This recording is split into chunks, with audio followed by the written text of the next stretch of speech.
Election commission of ইন্ডিয়ার chief ঘোষণা দিলেন আগামী কাল থেকে ওয়েস্ট বেঙ্গল, গোয়া, গুজরাট, মধ্যপ্রদেশ, কেরালা সহ 12টি রাজ্যে এসআইআর শুরু হবে।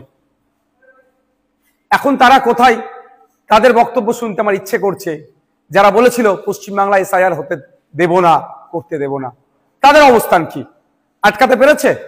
আমি ডে 1 থেকে বলে আসছিলাম, যখন এসআইআর নিয়ে চর্চা হচ্ছিল, যে এসআইআর নিয়ে আপনারা আতঙ্কিত হবেন না। আজকেও বলছি, এসআইআর নিয়ে আতঙ্কিত হবেন না। আপনাদের ডকুমেন্টস আপনারা রেডি করুন। ইলেকশন কমিশন অফ ইন্ডিয়া তার ওয়েস্ট বেঙ্গল সাইড থেকে, ওয়েস্ট বেঙ্গল স্টেটের সিওর মাধ্যমে যে এসআইআর করাচ্ছে, কোনো বৈধ ভোটারের নাম বাদ পড়বে না। আমরা আশা করব প্রত্যেকটা নাগরিক যারা আছেন ভোটদানে, যারা 18 বছর ঊর্ধ্বে পূর্ণ স্বাধীনতা আছে সংবিধান প্রদত্ত, সেটা বহাল থাকবে। এখন প্রশ্ন হচ্ছে, যারা বলেছিল এসআইআর করতে দেব না, তাদের সরকার প্রায় 90,000 অফিসার ইসিআই কে দিচ্ছে দ্রুততার সাথে এসআইআর করার জন্য। এখন অফিসারগুলো এসআইআর করতে যাবে, বুথ ধরে যাবে। আমি অনুরোধ করব আপনাদের কাছে, এটা নিয়ে কেউ উত্তেজিত হবেন না। কারণ এই অফিসার যারা যাবে, তাদের আপনারা একটা বিষয় নোট করে রাখবেন, সেটা তার নাম, তার কন্ট্যাক্ট নাম্বার, সে কোন ডিপার্টমেন্টে চাকরি করে, আর তাকে এসআইআর এর জন্য ইনক্লুড করা হয়েছে তার প্রমাণপত্র আপনারা নিয়ে রাখবেন। যদি অফিসার কোনো বৈধ ভোটারকে ডি ভোটার, ডাউটফুল ভোটার, অবৈধ ঘোষণা করে, তার বিরুদ্ধে আইনত লড়াইয়ের একটা জায়গা থাকবে। এই লোকটি কে ছিল, 1 নম্বর কথা। দ্বিতীয়ত, কেউ যদি আপনাদেরকে উত্তেজিত করার চেষ্টা করে, আপনারা কারো কথায় উত্তেজিত হবেন না। কারণ 2021 নির্বাচনের সময় তৃণমূলের নেতারা বলেছিল, সেন্ট্রাল ফোর্সের সামনে গিয়ে, সেন্ট্রাল ফোর্সকে আটকাতে গেলে ঘরে যা আছে, খুন্তি, ঝাঁটা, জুতো, কুদাল, এইসব কথা অনেক বলেছিল, গিয়ে দাঁড়াবে ওদের সামনে।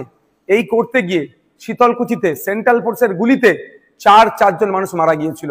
আজকে 4 বছর অতিবাহিত হয়ে গেল, এখনো কিন্তু বিচার পেল না। তাই বলবো, কারো কথায় উত্তেজিত হয়ে এই ধরনের ভুল পদক্ষেপ নেবেন না আপনারা।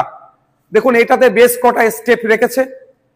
প্রায় 1 মাস বুথ লেভেল অফিসারদের কাজ হবে বাড়ি বাড়ি গিয়ে এইগুলো সার্ভে করা, এই নির্দিষ্ট প্রক্রিয়া সম্পূর্ণ করা। তারপরে পাবলিশড হবে। পাবলিশড হওয়ার পরে প্রায় 1 মাস, হয়তো কারো যদি নাম ইচ্ছাকৃত হোক, অনিচ্ছাকৃত হোক, বা ডিস্টার্ব বাদ পড়ে বা ডিস্টার্ব হয়, সেক্ষেত্রে তার বলার সুযোগ, অভিযোগ জানানোর সুযোগ পাবে।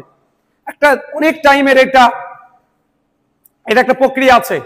সুতরাং হুট কথায় কারো কথা শুনে উত্তেজিত হয়ে যাবেন না, কারো ফাঁদে পা দিয়ে ফেলবেন না।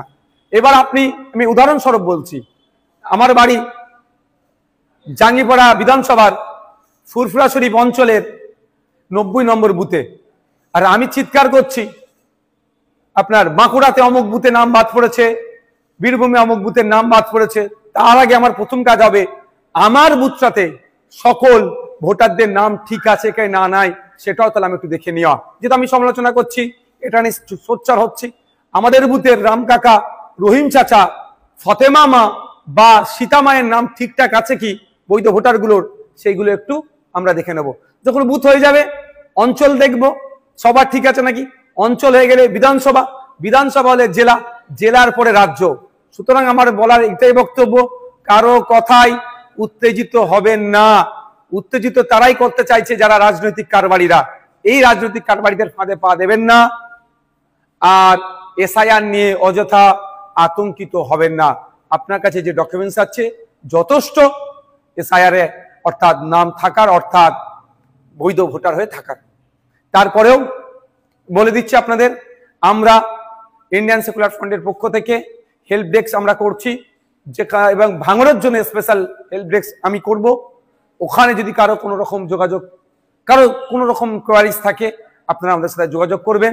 আমরা এক্সপার্টদের দিয়ে এই সমস্যার সমাধান করব।